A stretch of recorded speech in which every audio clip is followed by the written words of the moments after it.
thank you for that. Okay, so let's get started. So good morning to people here and good afternoon to you there. Absolutely, yeah. Yeah.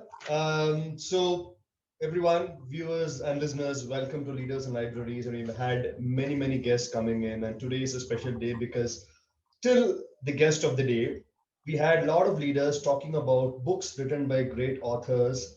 But today, for the first time, we have a guest who's going to talk about the book that he has written himself, which means we have the author himself on the event today, which is fabulous. So let me introduce Kapil first to all of you before we get into the conversation. Kapil Kulshreshtha, I got connected with him a couple of months back, a fabulous guy who does a lot of work in the space of life, career, business coaching.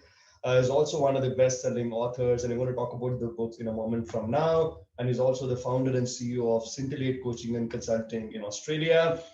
What I loved when I interacted with him first was one word, rather two words, passion and energy that just flows out of his eyes, cheeks, face, hand gestures. And that's probably what his profession is all about, and making a change in people's life. And he calls it beautifully as helping people to move away from the rut of their life and make an impactful change, which is fabulous. It's such a pleasure, an honor to have you, Kapil. Thank you so much for joining the force. Thank you so much, Rajiv, and I love the work that really is doing. And as I got connected to you, and we have spoken earlier, I think what you're doing is fabulous. And as a book lover myself, I just kind of I love what you do. Thank you for that. I thank you for giving me this platform. Really appreciate it. Thank you. Fantastic. Let's get started with the first question, which I think should be an interesting one for you. So tell me, how early did your romance and association with books start? Yeah, look, I was actually thinking about it earlier when we were talking in our other conversation. It was actually my cousin who started this for me. Hmm. He was a year elder to me. His name is Pankaj, and my Mausi's son, and he was in love with books. So and I remember we used to go and meet in Kanpur, which was my mom's place, and he would talk about books, and I was like fixated on him. So I started reading then, and I had this massive complex in me, which is basically that I was studying in a Hindi medium school, and reading a book was like a big freaking deal for me, and it was like, oh, I gotta do this, and he really inspired me to start reading, and then so that's when I started reading fiction, and then very Mm, gradually as over time and all of it, mm, Pankaj was a massive. He actually made me a law management book, and I mm, fell in love. I fell in love with books in terms of that, you know, you can go as deep as you want in one idea, mm-hmm, multiple. Second part that I fell in love with is that the, the more number of books, more number of times you read a book, mm. say that, oh, I've never read this before. So you notice new things Yeah, because different place in life. So absolutely. same book you read now and same book you read 3 months later, it's like, wow, I never ever noticed this because you're at a Correct. different. So books are a partner in your journey. So I make it a point to read about 2 books a week. I mean, listen to 2 books a week every week. Every week I just somehow find time for it because I love it absolutely. And yeah, I've got my own technique of reading books, but yeah, I just love them. Yeah. Superb, that's fantastic. And two books a week is quite an inspiring number. If people can pick that up, I think tremendous knowledge and wisdom can start coming in, right? I think you said it very rightly. The same book, when you read it in multiple stages of your life, the context changes. For example, this book called How to Influence and Influence People. I read it when I was in college. It had a different meaning. How do I woo my girl? How do I get things done there? When I moved to my first job and I read it, it was different. When I became the first time manager, it was different. So it kind of flows along with you, right? Today, that book has a far more meaning to me in terms of the human relation principles that Dale Carnegie talks about in that particular book. So I think you beautifully said that. They just move along with you, isn't it? Absolutely. Yeah, I love that. Fantastic. So tell me, with so many books that you've read over the time, and you picked up this habit from your cousin Pankaj, how did reading books help evolve yourself as a leader? So the journey of reader couple to the leader couple. Oh, it's a very loaded question. Look, I think there was no tipping point at any point of time.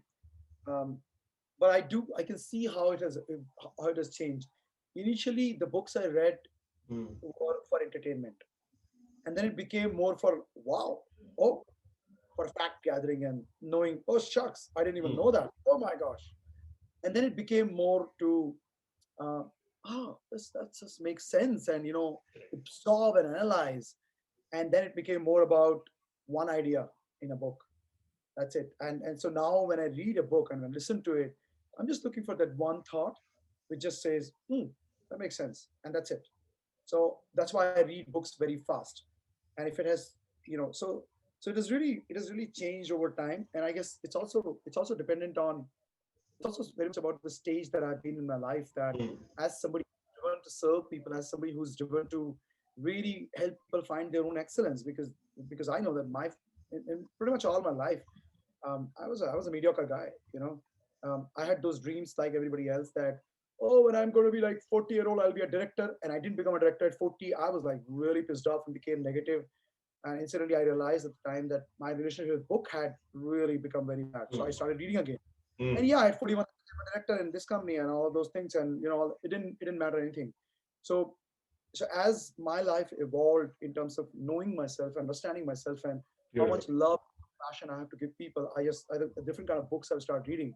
And what I see is today the books that I read are more for my inner soul, Mm-hmm. um, mind, like me being like in this beast mode Mm-hmm. than any just meditation kind of stuff. Yeah, Lovely, lovely. So you have kind of kept finding the different versions of yourself through the books. The version one, the version two, the version three of Kapil himself. I don't know if it's version 1 or 2 or 3 or 4, but I've found that books to be, whenever I have not, I've had times like everybody else where I did not, Mm-hmm. and I've had times when I read a book just because some leader said it, but I didn't really buy into the idea, and I read it and I doze off, and I read it and I doze off, and I've been in those times when I'm reading a book and I can't sleep at all. Correct. And change I see has come because there's huge alignment in this and this now. Yeah. So now the books I read are very different, very, very different. I like, yeah. So, and other thing is, one of the things is that because I'm a coach, I learn to contribute. That's my prime. So when I listen to a book, or sometimes when I read a book, I'm thinking about how can it help my clients? How can I help them as well? It obviously helps me, but I know my learning will automatically come. But how can I help them as well? Are there Fantastic. concepts that I can actually, model and copy? Because I don't believe in original ideas. I believe in implementable ideas. So can I model something and I can give them so that their life can be enriched and they can create some amazing badass results in their own life? Absolutely, absolutely. In fact, there was a guy whom I had interacted with many years back. He made a very powerful statement. It just hit me so hard like an arrow. And he's an established coach, an NLP trainer. He does a lot of work in competency space, behavioral interview, and all that stuff. He said, "You always keep saying, most of my original thoughts are borrowed from others." I said, "Wow, that's fabulous. That is so fabulous." Yeah. So tell me, Kapil, as I was reading your book and I read it first time when you said, "I'll pick up this book." And I just love the fact that 64,000 words. It took 5 months for 30,000 words, and you went for an event and you came back and you said, "Now this is going to catch me. I'm going to finish that in 30,000 words in 5 days with your partner." That was fabulous. Tell me, how did this reader to a leader and then to an author happen, or why did that happen? Uh, yeah. So look, uh, so the way I define leadership is an enabler rather Hmm. than somebody who basically is sitting at the top of an organization and all of those Right, kind of things. right. So I think and I have a bit of philosophical views about it. Okay, so I think all of us have a leader hidden inside us. Right. Everyone can be enable another human being. Hmm. Where and yes, a leader has got like tons of other, LEADER, and there are like 10 C's and all of those things. I think the biggest role of a leader is basically enabler towards a cause or a vision. Right. So when I look at it, part of my life, I was always a leader, and I Mhm. just so hidden deep inside me, um, inside the day-to-day mundane things that I was doing, Mhm. the daily thing, the whole idea of making money and earning money and all those kind of nonsensical things that we get into, that that my entire identity was hidden Mhm. under somebody else's definition of what leadership is, Okay. corporate world. And today when I look at it, I look at leadership more as that can you enable people towards a cause that they believe in, and Beautiful. and attach your cause also. If it is, then so it might be a little complex. So they have a cause that they believe in, and I have a cause that I believe in. And if there is a sync up between them, and can I bring it together and create something completely new? And am I, so am I a great enabler? That's how I look at it, and that's how I feel everybody should. And that, and if I wish I had a mentor in my corporate world, or a coach for all that matters, would have helped me understand that my abilities are so amazing that if I just keep playing the role of an enabler, I'll be kick ass. Yeah. Beautiful, beautiful. I think you Not said it every very time. nicely. You said it very nicely, Kapil, because one of the earlier guests we were discussing, and the lady said, for her, pretty much like you, she said there are multiple definitions for leadership, Rajiv. Let's put all that aside on one side of the page. There's only one word I can equate for me: leadership is equal to influence. And what Yep. you're saying is leadership is equal to enablement or enabling somebody. That's it, right? And rest all just gets engulfed into this one powerful word called enabling others, isn't it? Very nice, very very nice, lovely. Your voice is seeming to just go a little lower. Would you want to come with a friend? I'm seeming to be losing you. Sorry, just get a little bit. Yes, yeah. All right. So apart from the fact that you're the author of the book, so you definitely would love talking about this book. So let me ask you, why is this book so inspiring for you? You have written it. I'm sure it's inspired very many people. And I read the comments about the book from many people. It almost goes into 2.5 pages when you open the book. Why is this one of the most inspiring books for you? Yeah. Look, I think the primary reason is that it's a book that I love, and I love it. I love it most, not just because my work, obviously because it is my book, so that's why. And because I have poured my heart into it, and my experiences into it, and I made myself vulnerable into it. That's one reason. But other than that, I think there are a lot of books which there are different kind of books. We have a book which is a conceptual in nature, which is Mm, the mm, books are fact finding books, which help people understand a lot of things, and they people are able to actually get to the concept and ideas in a very conceptual way. mm, And then there are other books which are guides and workbooks. So mm. I think Played Full, it's a workbook. This is a work. You know, I feel this is a workbook. Yeah, So this is something which can be implemented by literally anybody. And absolutely. I'm a huge fan of implementation. I really, really believe that knowledge is useless, completely useless. Learning is completely useless unless you can implement it. There are a lot of people who are Babajis, they love to talk. I remember once this guy, the who's that weird guy, amazing guy? What's his name? Sadhguru. Ah, Sadhguru, he was coming to Australia, and I remember talking, some friends talking, and one of the friends' wife said, "Oh, whatever Sadhguru talks about, we all know it, obviously. What's the big deal?" And and I was like, "Wow, like seriously, like that guy not only knows what he's talking about, he does that shit. He's amazing because he does it. yeah, When he says the same thing that I would, his words will flow with so much simplicity correct. because there's power of implementation behind those words. Yeah, And I've seen that just talk versus if you just do, there's a different power. Um, so that's why I love this book because it's a lot about implementation than anything else. It's absolutely. not so much concepts. Yeah, It's a very normal thing, you know. absolutely. Super. Hey guys, I'm going to recommend you to go pick up this book, Play It Full, read it. If you don't have it in the library, all of you should go pick it up, read it. I'll tell you why. I think Kapil said it. It starts with powerful reflections from this first chapter, moves on to concepts in the second chapter, moves on to reflections that happens in your life or through the book in the next chapter, then moves on to templates that can be actually picked up and applied straight away at work. So guys, go and pick it up. It's a beautiful book written by our own man. So go and pick it up. So you talk about so many things in this book, Kapil. I love the two things which again all of us know. Like you spoke about Sadhguru, you spoke about wearing a mask and throwing that mask away. Now in a corporate world where the budding leaders are bound by certain boundaries and they have to do that because they have to grow, they need to have a job, they need money. What is your message when you say throw the mask away? Yeah, it's fairly important. Look, I I remember there was this guy in Cognizant Australia, Gaurav Sharma, amazingly great personality. Okay. Gaurav walks into a meeting, you will notice him, Hmm. right? The way he stands, and he's a high performer guy, and then he'll talk, measured tone, and you're like, wow. And you look at other leaders in Cognizant and other places, you have a certain demeanor about them. Hmm. You see some of those excellent people, and once you can get over from the initial obvious jealousy you feel about them, you kind of say, oh, he stands like this, he talks like this, he moves like this, he does like this, you know and so you start copying the Correct. demeanor. And and that's a problem. And I did that. I did that. And uh, and I can see that a lot of people end up doing that. And Hmm. this aspect we fear is about trying to be somebody that we are not. And if you think about it, if I talk like this, people will hear crap. If I talk like this, you're going to hear crap. That's what I said. But while this is a very visible example, we tend to live our life like that we create this facade around us.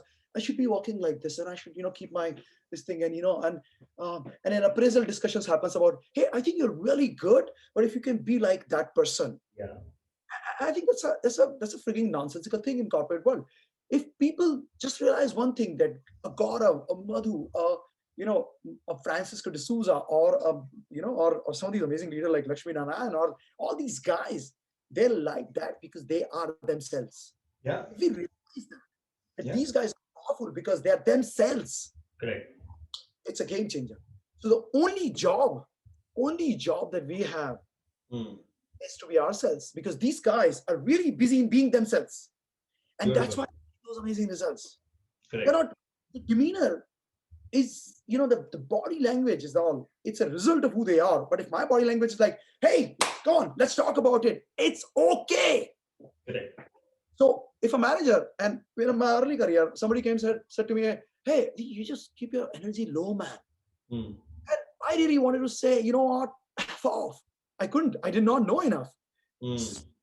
Be yourself, completely be committed to yourself, who you are. Correct. Throw the mask away and see the game changing.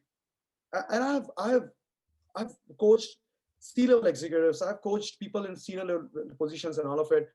And I can tell you one thing: those who focus on becoming themselves and they discover themselves, their power just shifts like radically. And Hmm. like three discussions, their power just shifts, boom, radically. Yeah. It's because Yeah. they themselves. Absolutely. So Absolutely. It makes sense, because once you do that, you're not breaking your head to make efforts to convert some kind of a weakness identity to become the strength like somebody else. I mean, Rajiv can't be Kapil, Kapil can't be Rajiv, Rajiv is Rajiv, Kapil is Kapil. yeah, Once you make the shift, when I read this, Kapil, what made me think is, we talk about this very powerful thing that David Rock talks in his book called Quiet Leadership, saying accentuate the positive. I think this shift will help that individual to accentuate that strength and positive of himself or herself, right? As against working on or trying to be somebody else, right? It's just a waste of time, waste of effort, isn't it? I think it's powerful, yeah. I think that's a great message to the young budding leaders, because I think there is a tendency in many people to ape others, right? If we can just stop that bit right now, I think that'd be a great change. the drama of fake it till you make it. Seriously, don't fake it. Just don't need to. We all need to be comfortable with who we are, and that's it. And see, one of the thing about modeling people is that your demeanor automatically shifts to model them, and that's okay if you're modeling people. The Hmm. greatest, the best way to learn is basically find a coach and model that person. There's Right. no issue with it. And you will change, but gradually your own stamp will come on it, and you will get your uniqueness and your originality. Hmm. So don't fake it till you make it. Just be yourself. That's what I feel, and I think this has really served me very well in the last Beautiful, few years. beautiful, beautiful. So, Kapil, among many, many learnings that I had from this book, and I want to mention that I love those one-liners and quotes that Shilpa talks about in this book. They're very powerful. It just comes and hits you hard. I did tell her this also when she connected with me. Compliments to both of you guys to do that. I love the bold in which it's written. You can actually take a print of it, put it on a page, and pin it on your pinboard and keep looking at it. It just keeps telling you a lot of things. I just love it. One sentence or one statement in this book, I was initially confused. Then I thought, then I got some clarity. But I would love to hear from you. Two words: perfection on one side, mediocrity on one side. I have never seen these two words getting joined the way you have joined it, saying perfection is an excuse to mediocrity. it seems to be a confusing statement. I would love to hear from you and give clarity to the leaders. Sure. Yeah, it's well noticed. So look, perfection is an excuse. That's for sure. Because people who are trying to be, who are saying, "Oh, I just want it perfect," they will never get there. It's an Hmm. excuse.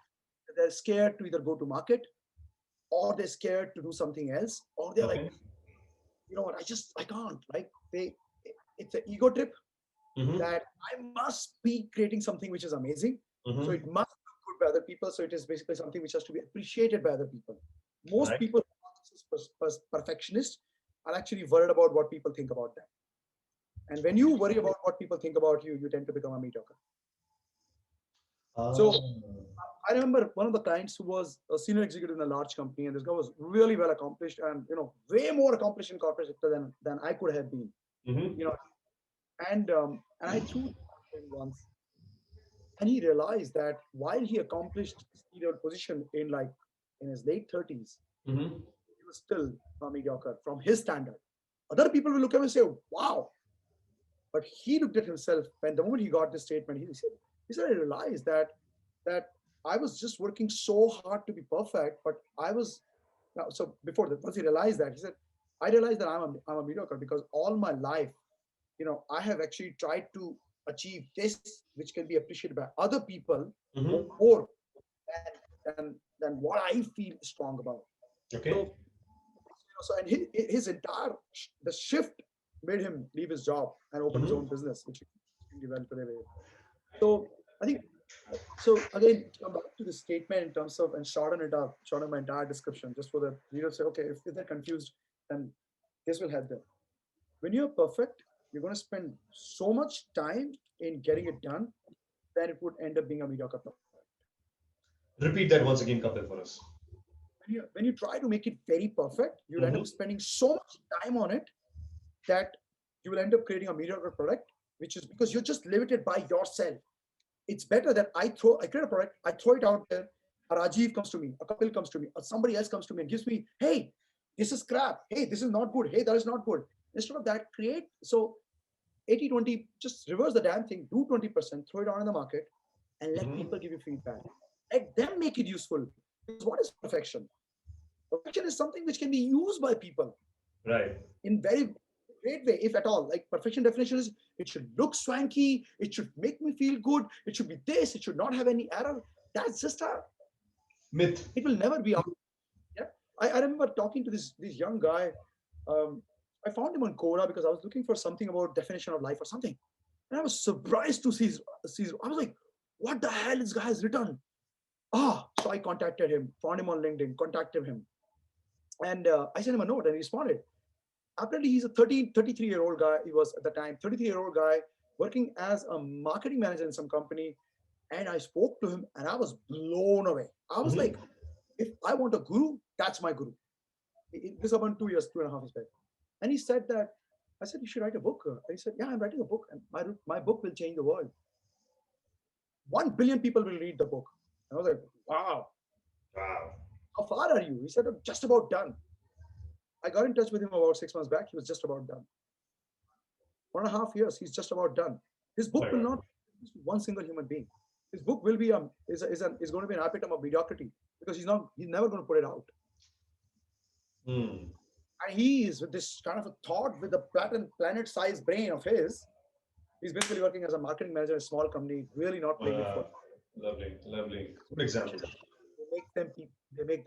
Perfection So, makes people. so what you're saying is get into action, do whatever you can do, just let it out, right? Not wait for that time key. When you reach that level of perfection, I will let it out. It doesn't make just delaying things, right? And you also in your book, you beautifully acknowledge, which needs tremendous courage, Kapil, to say, you guys would see grammatical errors. Well, And when I read that and when I went through the pages, there was a particular place where there was a grammatical error. There is an illustration in which there is a grammatical error. I said, wow, this man needs courage to publish and also say that in the start of the book. That is fabulous. I think you make tremendous sense, Kapil. you see, the thing is that those errors are there, and every time you read it, you will find some of them, right?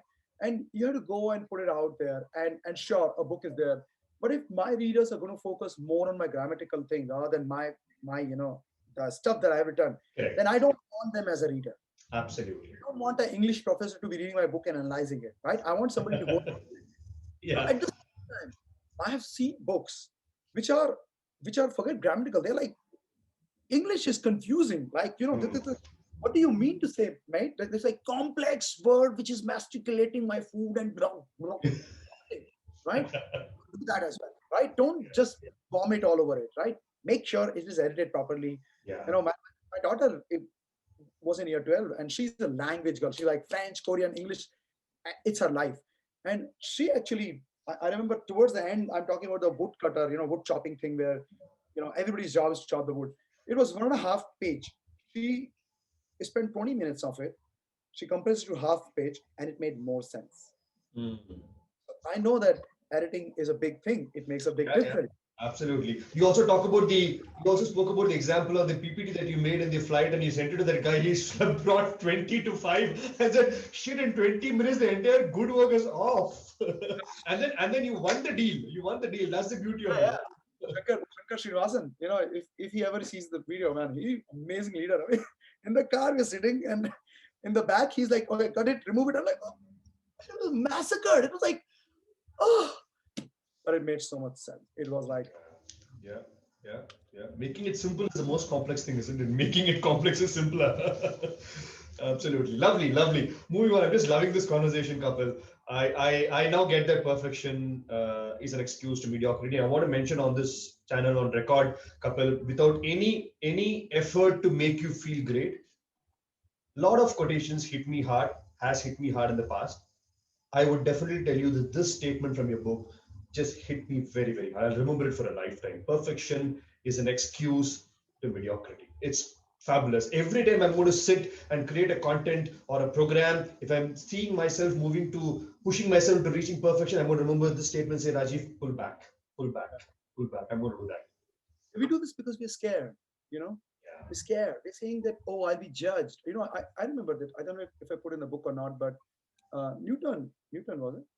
Yeah, he actually delayed the publication of some of his greatest work because he was so worried about criticism. Yeah. You put it in the book. I think 25 years, some crazy story. Was it Principia of Mathematics or which one of the book? It's like think about the kind of contribution it could have made. And Yeah. today I talk to people who talk about writing this application which will change the world and this Uber idea and all of those things and what I'll do will change the world. I'm like seriously, get off your bum, man. Do something. Sell it to one person. Let somebody use it and let them tell you how crappy it is or how good it is. Don't go for perfection anywhere. Just go for something which can be used. Help people solve a problem. That's the game. Absolutely. Absolutely. I mean, completely understand. When I started the organization Leadership Elements, one of the thought was, I would start this organization when I reach a stage where I have finished 1,000 books.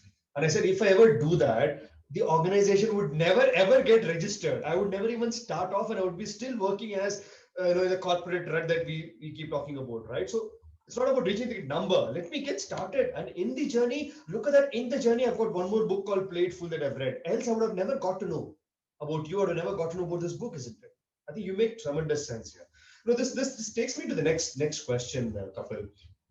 You have given a lot of focus in chapter 2 on this particular bit called your experiences, the importance of your experiences. Now, I want to focus this question, and I would love to hear the answer from you also, focusing on one target audience, which are the young minds, the young leaders who are in their journey and picking up experiences. What do Yeah. you mean when you say work and give importance on your experiences? I would love to hear that.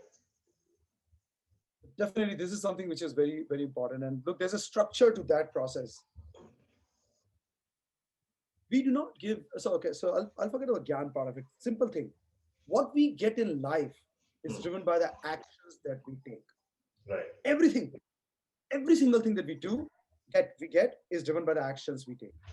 So Yeah. the action is basically just near to the outcome of money, of fame, of impact, of love, or whatever it is. Action is the one which touches it.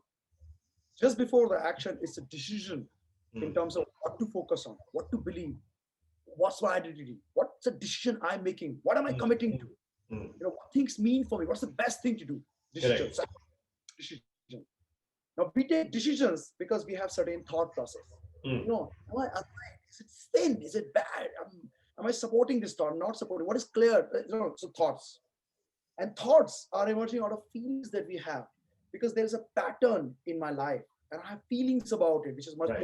much more bottom level, and I cannot usually control, but Mm. I can create it using right language. And my feelings are coming out of my beliefs, which are empowering or limiting or problematic, self-doubt, worthy, not worthy, employee mindset, or risk aversion, and all those kind of things. And beliefs are formed out of experience. So actually, if you look at it, this is a whole hierarchy. You Yeah. have experience in life as a child, a small child. You touch this hot cup and go, your hand burn, never go near it. Right? Lovely. Um, if I dramatize it, it's basically from then on, anything hot, you run away from it and you kind of physically become frightened of hot stuff. Yeah. Yeah. So, experiences. What is the experience that I'm creating today? Experiences create belief systems about how things are. Yeah. That creates feelings which basically are automated. And then I have my cerebral cortex, which says thought process. Then I've Mm. got decisions, and then my actions, Yeah. and then my outcomes. So really, we focus on creating great experiences with people that we spend time with, the stories that we create. We really have the right faculty to interpret the experiences as positive rather than negative. Our life is going to become better.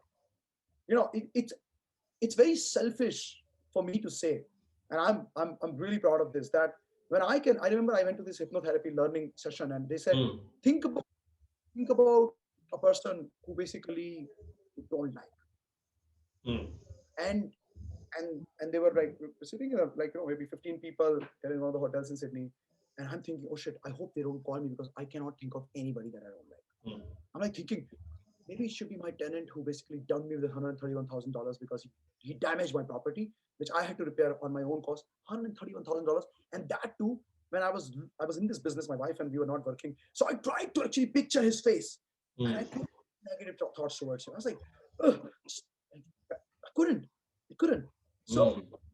I'm not saying that, oh, I'm this Babaji and all, and I love this and I'll sadhu. I'm saying it's a very selfish thing for me, because I know that experience then helped me define what my beliefs become, that defines what my thought process becomes, and then defines what my what the decision I'll be making, and what action I'll take, and then what life I will have. So I think that's really critical to really look after the experiences, including news. Like your mind is the Mm. most important. Guard the doors of your mind with Mm. everything. Really guard it. Yeah. Absolutely. I mean, it's a huge move, right? You're actually making asking the leaders to make a left shift, a left shift, a left shift, keep shifting almost 5 6 times till you reach an experience. Because उसके बाद इतना कुछ है, experience है, belief है, feelings है, actual result तो बाद में. I think that makes tremendous sense because somewhere I think all of them are focused on the results, and they are left Yeah. this continuum which is there before that. Almost 6 7 steps you want them to take back. Yeah. Yeah. Really. Really. Lovely. So you're saying that once they start focusing and giving importance to the experiences, that will start making changes in their decisions, their feelings, their actions, and eventually the I totally outcomes. I totally believe that, and that's how I'm able to, you know, do these transformations in people's life, and that's how these people are able to get like 2 3 times salary, which is unheard of, right? Hmm. Just because they to their power zone, because they realize their experiences have a meaning. I remember I was talking to a client of mine, and this guy called me up and said, "Hey, I have an interview with the board, and I'm really nervous. Hmm. I'm really nervous." I'm like, "Oh, now we're in front of the board and first senior position." I said, "Where are you?" He said, "I'm in a coffee shop." "Okay, stand up. Do you mind doing some weird thing?" "Yeah, no, I'll do it." Because he loves me and he trusts me. He said, I said, "Stand up, shake your body and say, I am a fucking beast." Like, "Are you sure?" I said, "Just say it." I made him say it 15 times. He went and cracked open that interview. He got like a job which was like 2.5, 3 times his salary. Wow. He stepped into his greatness at this moment. I am a fucking sales beast. You know, Super. use the word F, but the real emotions don't come out. Yeah. He was standing there in a coffee shop, and he told me that he did it, and he was like, people were looking at him. He made he said, "I had experience of certainty in my voice, in my Hmm. power. I stepped into my greatness, and boom, it was easy." Beautiful, beautiful, beautiful. Fantastic. What an experience. What an experience. Lovely. Moving on. I liked one more concept. I've heard a lot of circles, but you gave a very triangular dimension in your book. You talk about this triangle of life, and you're saying focus on the how. Now, this is very similar to what Simon Sinek talks about, the why, how, and the what, right? So I could get that correct of what Kapil, the author, and Simon, the author, are talking about. Uh, Tell me how triangle of life worked in your life. How did you apply it? Great question. Thank you for that. Look, when I look at my life, and and Shilpa and I, both of us thought about it, and we thought, we look at our life, what do we want to do? What do we want to stand for? Who the fuck are we? Mm, I saw that, there is this thing which is really, we really want to be physically healthy. mm, We- Like, I used to be 86 kg guy, and all my life, and couldn't lose weight, and I wanted to look smart and feel smart and all of those things. And I wanted to show off my muscles to my girls specifically, because I said, look at Papa's muscles and all, all that stuff. But I wanted to feel good about my life. And when I got off the mediocrity of life, I mm. lost 16 weeks, despite whatever the world said. And then there are some of my clients, I'm not a weight loss coach, but some of my clients beat it up like left, right, and center. Multiple times, people have lost like 8 kg in flat 1 month, just because I said, they were saying, oh, I'll lose like 2 kg in a month. And I was like, are you serious? How about losing eight? And they did eight. I know three examples, and they just surprised the heck out of us. So, when you set a standard, your physical, your health, it's like, what's your energy? How do you feel inside it? Like, Mm. it's a fact. A person who's not physically healthy cannot feel energetic, Correct. because body cells are body cells, man. Right? Yeah. If your body is not healthy, and I'm not saying, brother, I'm not beating fat people and all of those things. I'm not saying that. I'm saying, if they think they're happy till they die. Yeah, sure. If they're happy to die at age of 40, it's up to them. I want to be physically healthy, and I think it's very important to take care of our life, especially as a coach, or even forget coach, anybody. The contribution that you can make to the world or to your loved ones or anybody Oh, will be yes. useless. Oh, absolutely. So you need to take care of yourself. Mm, That leads to physical energy, like how passionate you feel, how energetic you feel, right? I'm pretty sure somebody sees it, and that person is horizontally challenged, as theoretically, politically should be called. Um, that person will say, oh, but I'm on the stage like 5 hours a day and I'm able to do that. And I say, mm. hey, that you're on the stage 5 hours a day, how about being 15 hours a day on the stage and still feeling the same energy? You Right. can't feel it with that, right? That's the core part. And then you have this relationship, which is relationship with yourself. Mm. Really, we are the core. Each of us are the core of the universe, right? Yeah. It's around us. If we are not there, don't know what is there, right? Doesn't matter. So we must have a beautiful relationship with ourselves. We must really love ourselves. Wear your own mask before you make somebody else wear. All those people who say, oh, I want to do this whole thing for the world and I don't care about myself. You know what? Just go to Satyuga and live there. Don't stay here, because it's not going to cut it. You don't take care of yourself, you can't take care of the people. Why would people trust you? You know, a person who's not taking care of himself or herself cannot take care of anybody else. I And somebody, agree. I it's a agree. fake. So that, and I believe in intimate relationship like anything. Do you feel juicy when you look at your partner? Do you want to make love to her there and then only? Do you feel like a king in her presence? Do you feel amazing? Like, is she the part of your growth? Her growth means so much to you, because I think we are so lucky to have this one relationship which transcends everything else. Like, that one person completely committed to my life. Wow, that's like cool, man. Another person committed to my life. Whoa, magic. You know. And then you have a relationship with the family, and then with the community, with the world. So I think it's kind of a thing. That's the second part. People have to play it full there. Yeah. And the third part is the achievement section, accomplishment section, like sense of accomplishment, sense of belonging, sense of purpose, the money you make, the impact you're making. So Mm. we bring us together. And I no longer believe that this triangle could be like this and kind of weird. I believe this triangle should only go up like this. I guess. So playing it full is really like, this is the core concept of playing it full. You do not live sequential life. एक बार ये हो गया, then I'll do it. Once I get this done, or once my children are older, or once they go to college, or once children are out of the home. Never, it will never happen. You want to take control of your life, take it now. Take care of a triangle now. Do not have a screwed up relationship. Do Correct. not, screw up your health at the cost of any of them. All of them work together and play it full, make it big, make millions of dollars. Please do. But have an amazing relationship, impact people, and Absolutely. have a great. Yeah. That's the Yeah. concept. And it makes tremendous sense also, Kapil, because the base is the health. Yes. The rest all stands on that, right? It can never be the other way. It can't be the other way. No, And the no. triangle will topple off, and it has to be, the base has to be healthy. When I read that, I said this is tremendous. Just imagine if Kapil had put the health on the other side of the triangle. I would have said no, this is not making sense to me. But you beautifully put it at the base, because it damn thing starts on your health first. It's you, then the others, right? Then the relation, achievements, and all this stuff comes in. And let's do something. Look, I know that you don't have such Zoom calls, but here's the thing.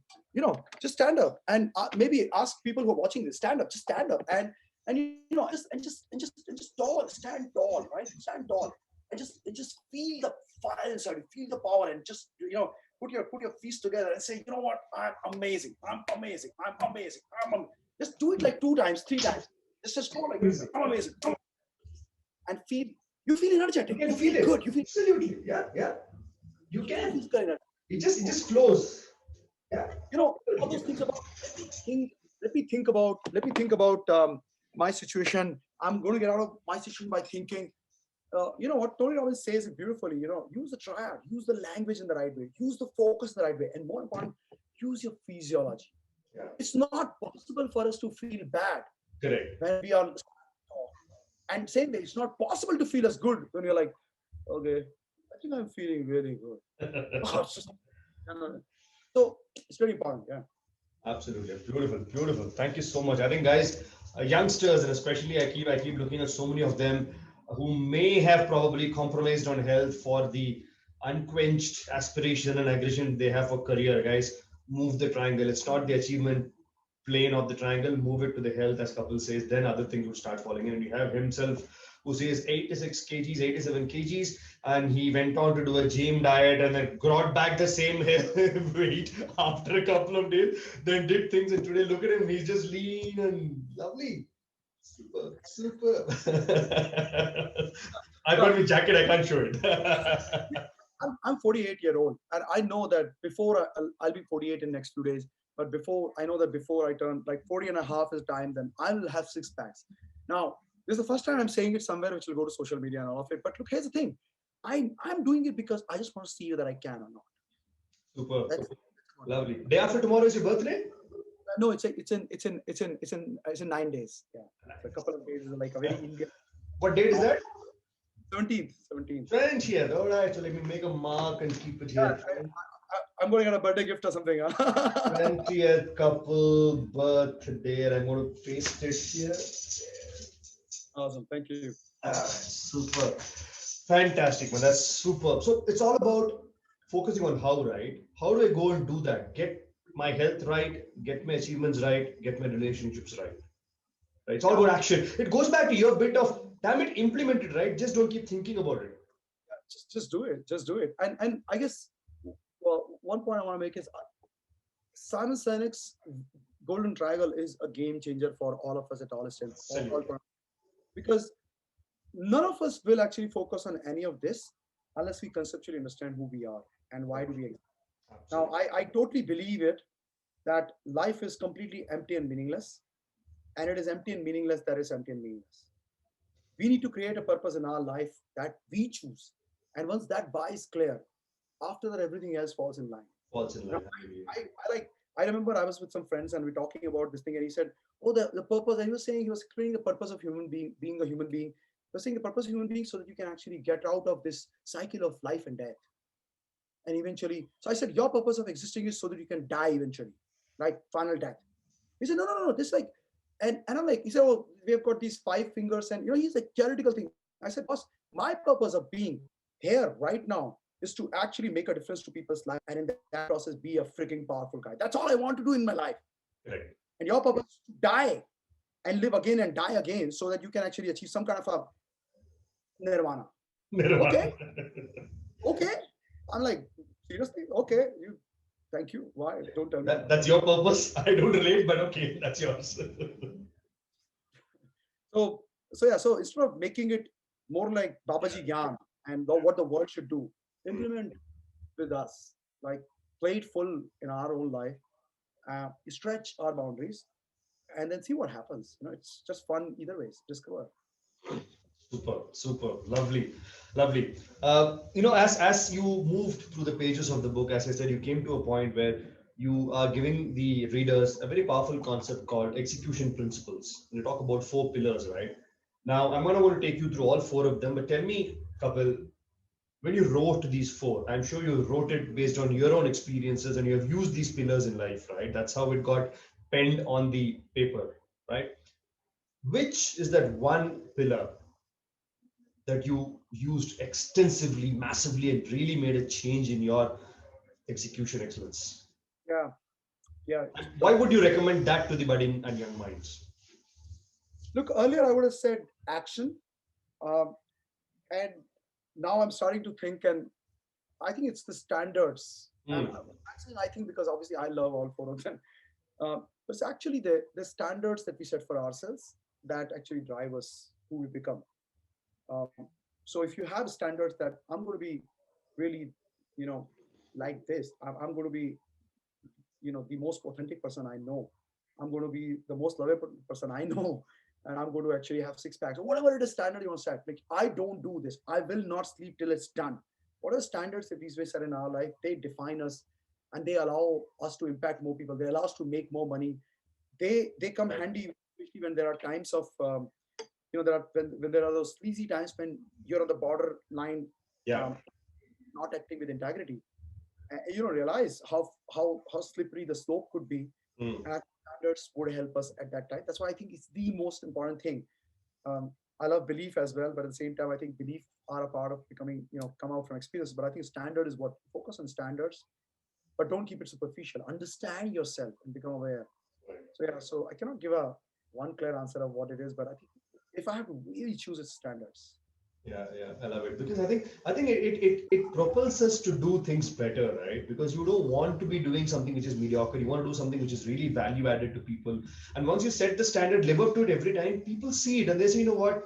Okay, when it is scintillate consulting or it is couple, they know there's a level of standard. When they talk about leadership element, there's a standard that is set. You never want to come below that, right? You always want to be above that line that you have set for yourself, right?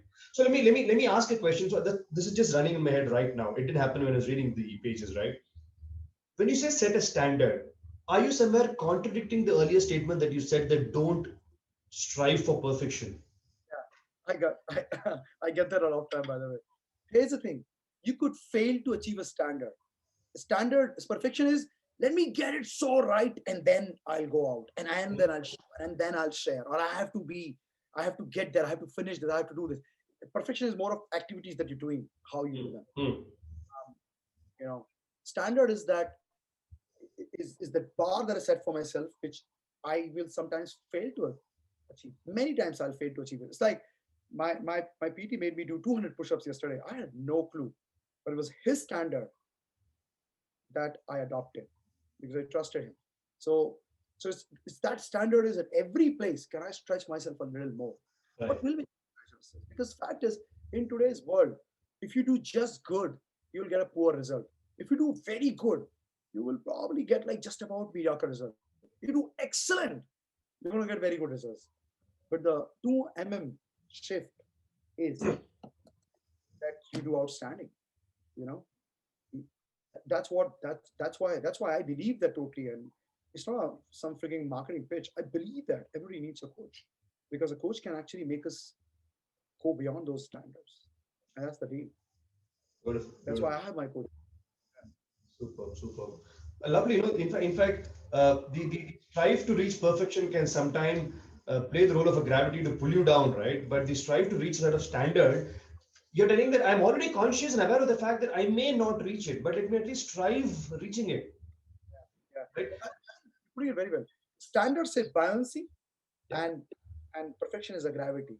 Yeah, yeah, yeah. Perfection, it definitely is it's a sucker, right? It just pulls you down because, and then if you don't reach it, you kind of go through a guilt trip and all that, right? Like I have a resident in my apartment, called Rajesh, and both of us kind of work out together in the morning, go for a walk. So he comes and sits. Yesterday came and said he was sitting and said, "Oh God," he looked at his phone and which was giving him the number of kilometers he ran. He said, "Oh wow, not happy." I said, "What happened, Rajesh?" "No, I did not do 10 kilometers. I'm 15 meters short." I was like, okay. I said, "Rajesh, would you want to just take a pause for a minute?" I said, "Tell me, Rajesh." I said, "You just finished 15 meters short of 10 kilometers and not celebrating that, you're going through a guilt trip of shit, I missed 15 meters. Why do you do that? Is that required? Should you not be happy and elevated and feel good that you damn it did so many kilometers? But Rajiv, I go through that. Then he said, you know what? Every month I go to Tirupati because of this COVID, I couldn't. So when I don't go to Tirupati, I feel guilt. I said, Rajesh, then I thought this is an opportunity for me to tell this game coach something. I said, Rajesh, you're doing such a great job. The moment you're putting a guilt trip because it has to be perfect of 10 kilometers every day, then the fruits of that is not coming. You're more going through a guilt. Ki aaj ye nahi hua kar paya, aaj ye nahi kar paya. It doesn't make sense. It didn't make sense to me. Right? He said, so what should I do? I said, why do you want to go through the guilt? Okay. It's like being religious and spiritual, right? Like my father is religious. If he misses a puja on a day, he'll say, oh, shit, aaj puja nahi kiya, puja nahi kiya, puja nahi kiya. But I'm spiritual. I do my puja. But if you don't miss it on a day, it's okay. Life doesn't end. Likewise, why should this guy go through the guilt trip? I think that's what you're saying, right? Standard may probably not make me go through guilt, but a strive to reach perfection may push me into a guilt trip. Very It's interesting. I could fail in my standard, but it's okay. It's like fine. I fail. Tomorrow I'll do that. And and that's it. Tomorrow I will not. Tomorrow I'll go 15 meters extra, 15 on one. I'll go 12 meters extra. That's okay. Today I've done it like peace mode. Yeah. Superb, superb. All right, that's a lovely conversation. I come to the last question. Now, tell me, Kapil, with all the experiences that you have brought in, all that rut of the corporate that you kicked off, you threw the mask off, you went on to start an organization of yours, you're coaching, enabling people, that's leadership for you. And finally, you're an author. What is that one laser sharp advice to young minds by telling them, play it full? Okay. I think, and I knew it's going to come to it. By the way. So here's my advice: be a fucking beast. That's it. Just be a Hmm. beast. Whatever it means to you. Just be a beast. The Hulk. Whatever it means to you. Just be a fucking beast. Just smash it. That would be a thing, because there's so much stuff there. But I I don't think know. be a fucking beast. Just see I if know. you can. No inhibitions, no restrictions, no pauses. Just do it. Play full. Play it full. Just be a beast. Just discover your own beast mode. Actually, now when I think about it, I think if I okay, nothing. I'm going to circle back. I'm going to go back. I think there's something more important. I think see the book has a philosophy in the beginning, which is that each human being is born to stand tall and be healthy and wealthy in mind, spirit, and body. So I really believe that all of us have capability to accomplish greatness. Hmm. And an amazing thing is, as you start in the journey, you realize that there's nothing called a stage where you're greatness. Hmm. Internally, well aligned you are with the rest of the universe, how well you feel here defines you. So the more time that people can spend in getting clarity, Hmm. their being, their purpose, why am I here? What the hell am I going to do with my life? What is my version of, you know, effing beast is? Who am I? If that they discover, you know, the mediocrity of the corporate world, to 9 to 5, to all of that, they can beat the corporate world and be amazing and really create so much difference within their companies. They can open a company and make it like a big thing. And they will, at the same time, they'll have an amazing relationship. They will have great health. All of that is possible for them. But if they discover who they are, it'll be a game changer. And that is why, a good part of my life is dedicated to that people get to their clarity, man. If that's one thing they can get, you and I are kicking goals and all of those things because we know what we stand for and who we are. Yeah. And we don't have an ego, right? We will learn from each other, from people, and from like our clients and all those things. Yeah. We don't know about it. We're so committed to this, our why. They discover their why, they will make more money when they move than they make today, no matter what they do. They could be a millionaire, they'll become a millionaire. Absolutely. I mean, I totally agree to this, couple, because once the discovery happens and that why is clear in your head, with every letter is clear, you don't need somebody to push you off the bed. You just jump off the bed to do anything, even at 2 a.m. As bloody energetic that you can always be, right? You find happiness, whether you call it mojo, whether you call it ikigai, whether you call it the flow of Mihaly. All these words comes to that one thing called, I am here. I want to do this. I love to do this. That's it. Period. Beautiful, beautiful. Thank you so much, Kapil. That was a lovely, lovely conversation. I completely enjoyed this conversation with you. I love the energy pouring out of the window. Your voice is not heard. Uh, can you just come and speak? You're on mute or something. I don't know. I'm not able to hear you. No, I'm not talking. I'm not talking. I'm Oh, okay. I saw your Can you lip hear moving. me? All right, I saw your lip moving. All right. So I'm like, So thank you so much. It was a lovely conversation. Thank you for coming on to this event and being part of the force. I completely acknowledge and appreciate that. Lovely knowing you as a person, Kapil, through this model, through this event. Look forward to meet you sometime when I travel to that part of the world. Likewise, I would love to see you when you travel to Bangalore sometime with Shilpa. I would love to have you as my guest at home and let's have a cup of tea or have a dinner together. That'd be lovely.